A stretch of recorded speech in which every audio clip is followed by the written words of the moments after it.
As a married couple living in the most expensive city in Canada, there are many things we do to reduce our living costs. This is our grocery budget challenge. This last week on our grocery budget challenge was great overall, but not so great food-wise. I didn't prepare enough beans in advance, which resulted in just 1 egg each as our source of protein for breakfast and some dinners with less protein than normal.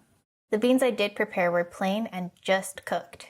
I'm new to cooking with them and didn't manage to make them a priority this week. A mistake I hope I will not be making again. So we ended up finding them a bit repetitive without sour cream and salsa, and we missed beef. Otherwise, we've adjusted our ways to accommodate the limitations of the challenge. Habits like drinking herbal tea in the afternoon or after dinner to relax have become drinking warm water or decaf black tea. A challenge we faced was running out of milk midweek, which we anticipated, so we used condensed milk diluted with water, an idea we got from this comment. That was nice, but we missed regular milk. Highlights this week were going to my mom's for dinner. It was delicious and fun, and we brought some food home. So we brought home lots of leftovers from dinner, a lot of protein, a lot of veggies, some bok choy, some carrots, a garlic, a chunk of ginger. Thanks, Mom. Another highlight was having our friend over. In the past, we would buy some treats to share, but this time we made them. I made salmonberry juice from dark red berries and orange berries and some iced teas. Our friend was aware of our budget challenge and happily ate our beans and pasta with us. He surprised us with a large assortment of fine pastries from a coffee shop named Dough. They were so good. Another highlight was making our best bread ever. We subbed olive oil with our chili oil and added some Italian seasoning. It was delicious. We also received a bottle of vanilla from Mexico from our landlords and some coffee beans that they didn't want. We continued to learn what it's like to live on less than we've ever lived on before. And every week we're growing, learning, and adapting.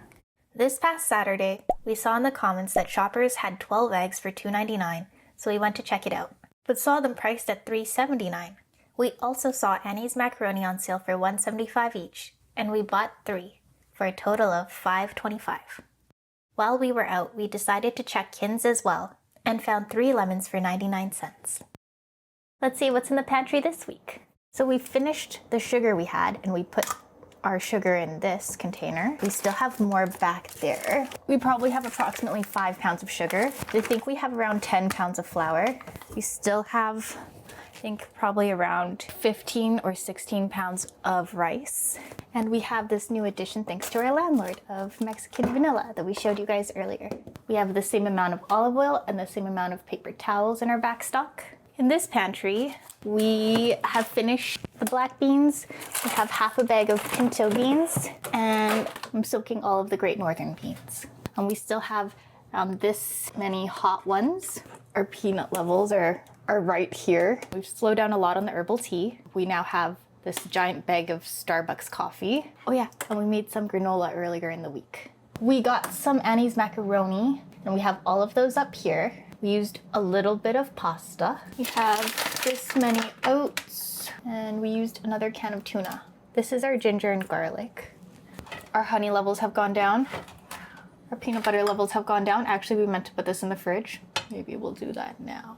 Our banana tray, empty. Our chili oil, basically gone. And our oil levels have maybe gone down from here to here. We still have 1 onion. Into the fridge. We don't have any eggs, but we did have 2 this morning. That's our fat, beef fat.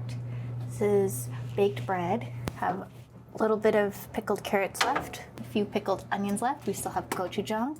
We have salmonberry juice, salmonberry pulp that we might turn into jam if we can, and salmonberry pulpy pulp to make into watered down juice. Have our apples. We have pieces of baked goods left over that our friend brought over. Cooked bok choy, rice, and beans soaking. In our veggie drawer, we have some carrots, thanks to my mom, and we still have the whole Napa cabbage. In the fruit drawer, 3 lemons that we got at Kin's, our green apple, and 1 more apple. Still have lots of better than chicken bouillon, Dijon mustard, our ketchup levels. We opened a new sriracha when our friend came over, but we still have the little bits of the old sriracha. Our milk levels, condensed milk from our pantry, some tea, more tea, iced tea, and our yeast levels. We're definitely gonna need to get more yeast this week if we can. Into the freezer. All the meats are the same. We have many new additions. We have Asian veg, 2 of these. We no longer have any lentil products in our freezer. We have more frozen ripe bananas. We have 2 packs less of salmon berries. Our salmon berry levels are running low. Here's the second Asian veg. So I have this much corn. The scraps bag is the same. We have frozen cooked bok choy down there. And we have frozen coffee. Oh yeah, and we have frozen rice. And we're done. Okay, let's have a look at our sheets to see what we're working with. Okay, so what we're gonna do is we're gonna take this 59 cents, we're gonna roll it into here.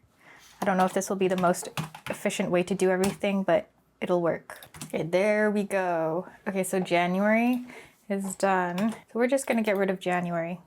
Okay, so first let's just do last week's, which is February 12th. 30.68. Perfect. Household 27.26. We're gonna add what we took out of our grocery budget last week over here. There we go. This is what we spent on our home goods. We went over by this much, 7.26. So we've taken that out of our grocery budget. And then so this is what we have for the last 2 weeks of February. Okay, and then now we're also gonna add in what we spent at Shoppers. Okay, so we'll add in the Annie's pasta, which was $5.25, and 99 cents for the lemons at Kin's. Okay, leaving us with 63.16 for the rest of the month. So maybe we'll just take that and cut that in half, and that'll be our budget for this week. 63.16 divided by 2. We'll be working with 31.58. So now we're gonna see what we really need and take that out of our budget. And we'll take out our milk and the deposit. So 25.27. Then we'll look at yeast. This is something we're sure that we want. So we'll want this one here, the large bulk club pack, $9.99. And our eggs. We're used to the routine of 1 dozen now, leaving us with 11.24. Okay, let's have a look at the flyer. Oh, these are product of the USA. I don't know why I said A so weird. USA. The navel oranges. For 99 cents a pound, that's good. I've had this before and it was really good. Chocolate is not in our budget right now. And we still have chocolate chips. This is the popcorn we used to eat. And then we noticed that the kernels made little holes in the bag. And then all the bags in the store were, in our eyes, compromised. Okay, well, that's all for the Superstore flyer. Let's check out Kin's. Okay, today is the 19th. Nope. Starting tomorrow. Nope. And nope. Okay, let's check out Walmart. Interesting. Our Promise lean ground beef. 100% pure beef grass-fed. So this is cheaper than the sale price of grass-fed beef at Superstore, which is 2 for $11 or something like that. That's a very nice price. Okay.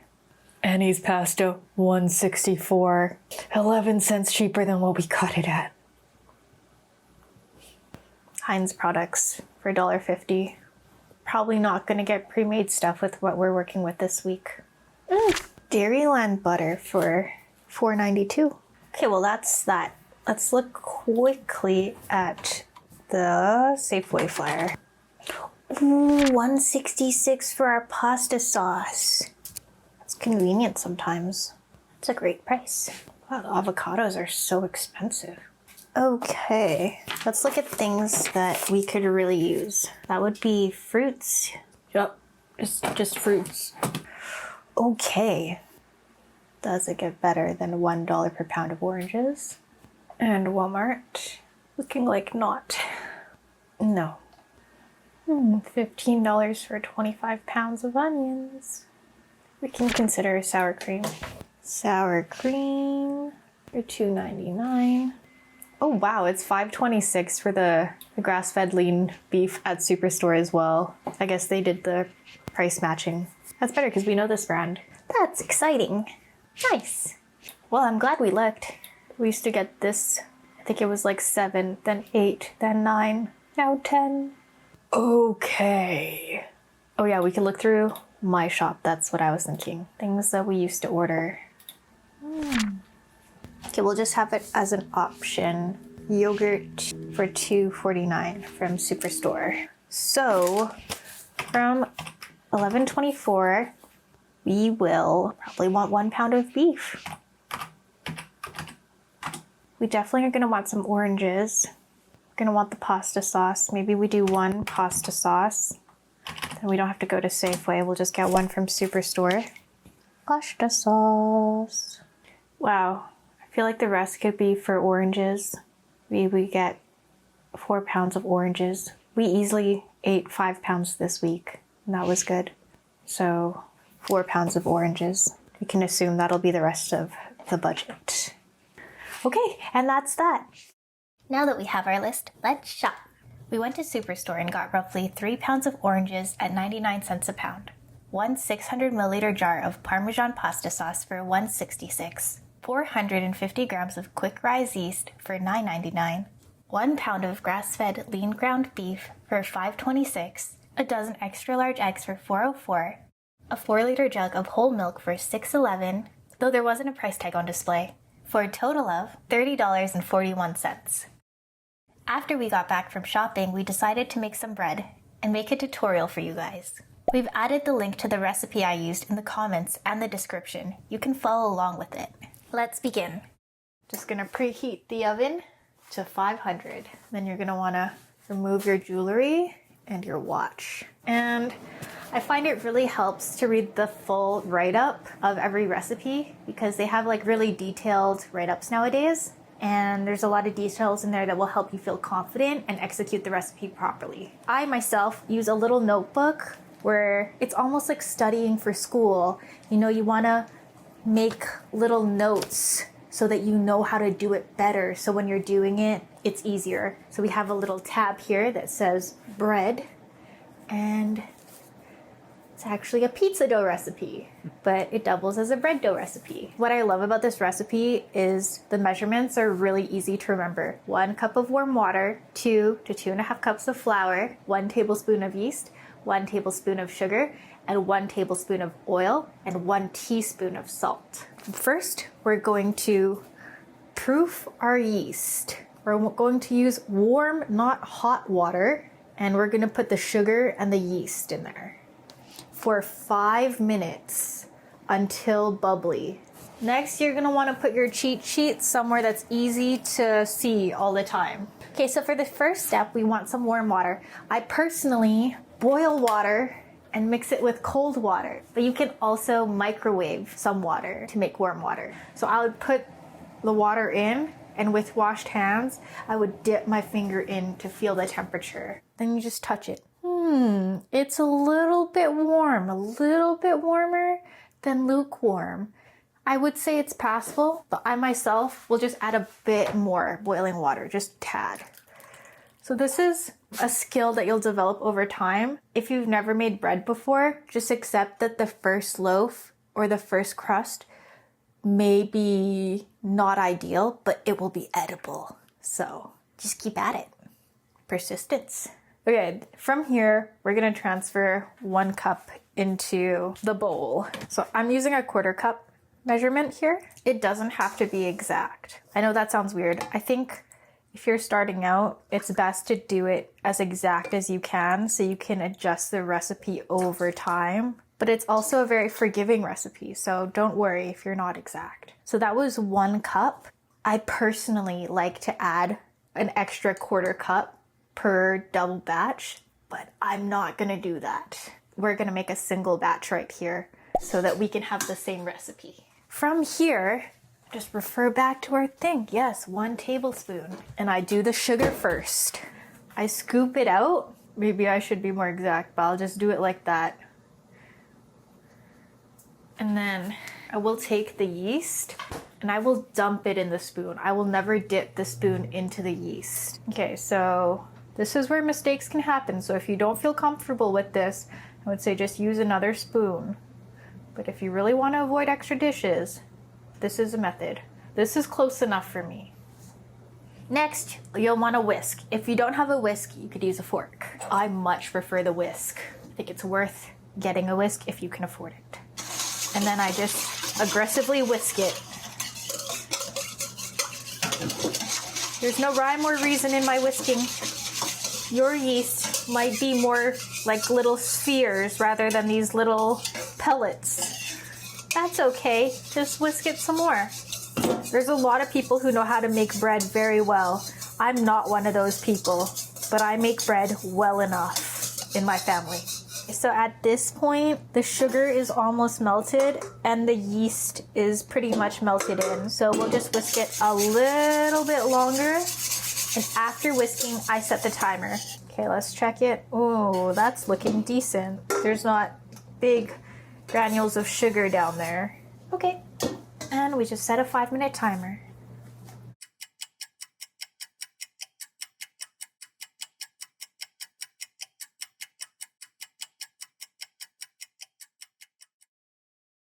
Okay, this is what it looks like at 5 minutes for us. Okay, so at this point, it will take out the teaspoon.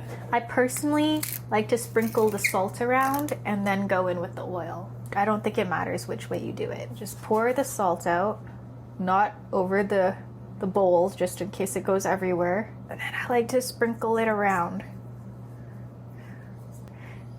We'll go in with the olive oil. 1 tablespoon. And I'll dump it all out, and then the residual oil I'll put into the pan. And I'll just leave the spoon upside down on the pan. And we'll take our whisk and we'll whisk it some more.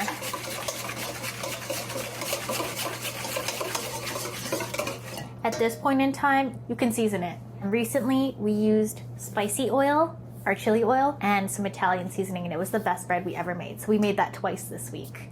But now we're out of chili oil, so we'll go with this one again.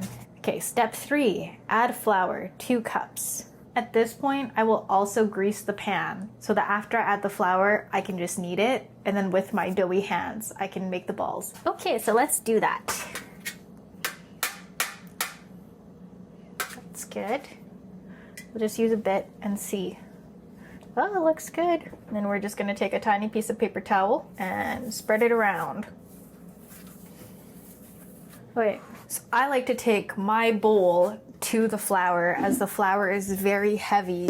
I don't know if you've ever hurt your back. Well, I feel like I've hurt my back trying to lift the flour up onto the counter. So I don't do that anymore. Another option would be just taking a little bowl here or to your flour. I have a 1 cup measurement, and we're gonna be getting 2 cups. I believe that the best way to get your flour, to measure your flour, is to go in with a smaller spoon and fluff it, and then take your fluffed flour. For convenience, we'll just fluff it. This is the fluffing method here. See, it's a little fluffy, it's just not packed. Okay, and then I'm gonna take it. Oh, no, not enough. Take it. I'm gonna count that as 1 cup. Okay, so we have our 2 cups of flour in here, and we have half a cup of flour on the side. The recipe says that we should mix this and knead this and then add that 1 tablespoon at a time. I'm probably just gonna do it the fast way that I've been doing it, which is just to mix this, then knead it, and then just randomly dump the other flour in little by little, but not exactly 1 tablespoon at a time. So I mix it with this spoon first, then typically I'll just use my left hand and I will squish it around. This is the method. Just squeeze it. This is by no means anything that I learned from anywhere. Hopefully the recipe itself has a bit of some tips and tricks. So for me, I find this dough to be quite dry. I wouldn't add any more flour to this. If anything, I would probably add water to this. But I think this is the way it used to be when I used to make it. I used to time this process. Even though it's probably only been 1 minute, I would say it's good enough. You just kind of feel it. It's like if it was a Play-Doh ball, I feel like you would want it to be a uniform Play-Doh ball. You don't want it to be like there's a bunch of flour in the crevices. You see if you can smush it so that it can become one.